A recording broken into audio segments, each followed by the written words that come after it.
we've been praising the Pistons all year. I think everyone has been in the top of the East. And yes, the East has been a little bit weak this year, but we did not think coming into this series that the Pistons right out the gate would look not as good as they have been, and that the Magic would look as good as they are. And again, shout out, and I'll let you speak on it. You know, Paolo, we know how good he is, but there's been some struggles this season. There's been some struggles with the whole team. So it was surprising seeing the Magic come out and just punch them in the mouth game one away. So what were some of your reactions watching that first game?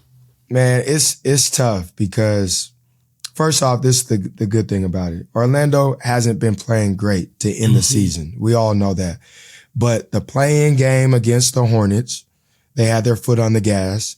I think that momentum shifted to game one of the playoffs. Yeah. And those guys went in not scared, not holding anything back, and having nothing to lose with being the 8th seed, and went in there and stole a game. And the thing about the Detroit Pistons, all season long, we praised them, and they've been one of the best teams all year long. But I was scared about the playoffs for them just because if Cade doesn't get any help offensively, it doesn't matter how good your defense is. You won't have a chance no matter who is it against. So he has to get more help. Obviously, he done his job on game one.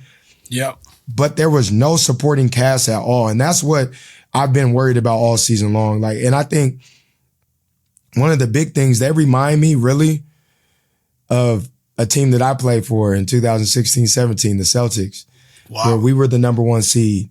But if you ask around the league, we are a really good regular season team as well.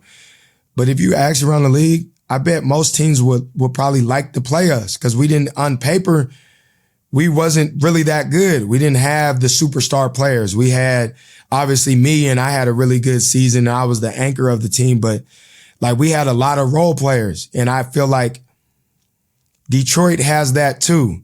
And when you go into Detroit, they don't have playoff experience. They don't have all the experience in the world.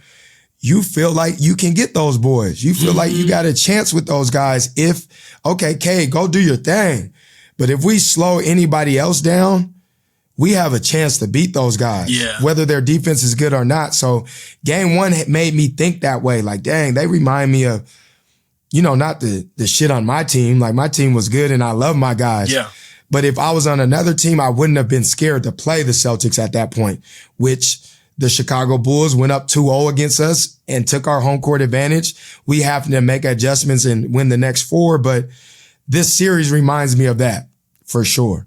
So what were some of those adjustments? I mean, just to speak on this team, because I like that you brought up, it's a team of role players where we've, that's been nothing but a positive is you got to have a deep bench and, because the guy's got to step up. But in this case, Cade is, coming back, scored 39. He looks like his old self, but it's guys are sort of watching and you got to know that other players, we all know who the second option is on the Pistons. It's Jalen Duren, but he didn't show up. So it's what other guys got to step up? The Magic, they had all their starters firing on all cylinders and went and got that game pretty easily. So I guess what adjustment do they need to make? What are they telling themselves in the locker room at practice in between game 1 and 2? That maybe worked for you guys when you guys came back. Cause I remember that Bulls series, everyone thought the Bulls were going to go off and steal that series, but you guys made that adjustment and came out with the win on that series. So what are they talking about right now? So for us in that series, back then,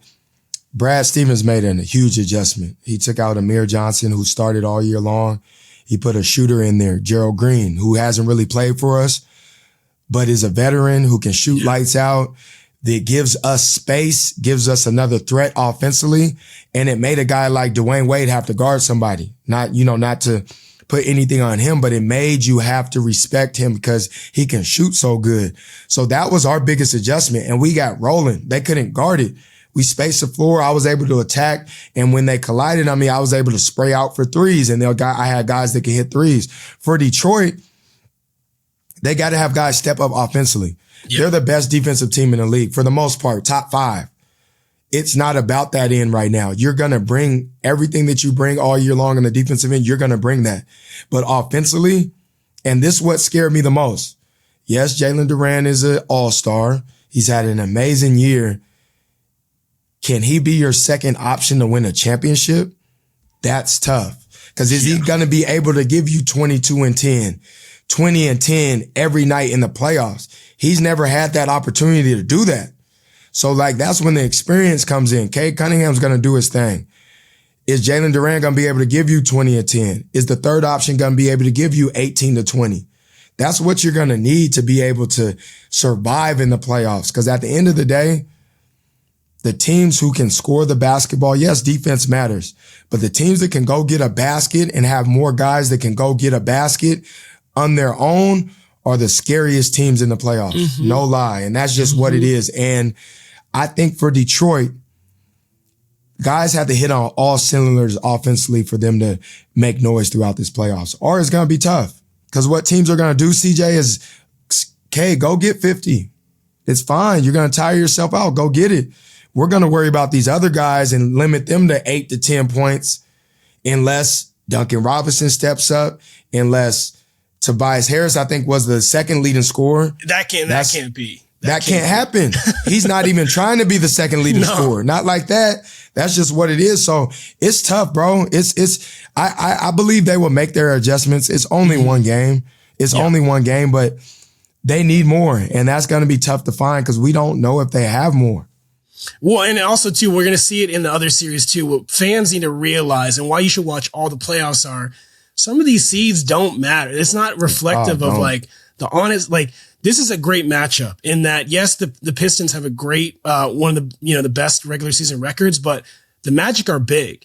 And with the Pistons, like that's kind of, it can be a matchup nightmare, especially what you're saying of like what guys are on the floor getting buckets. Like the Magic can take advantage of that because they got a starting five who are bigger than a lot of starting fives out there and they can all score. So if Jalen Suggs is hitting threes like that, that's what I'm saying. It's dangerous. If Jalen Suggs is hitting threes, bro, they're winning. Yeah. They're winning. Like if he's hitting threes, if Wagner and Paolo have good games, like they're capable of winning games in the playoffs.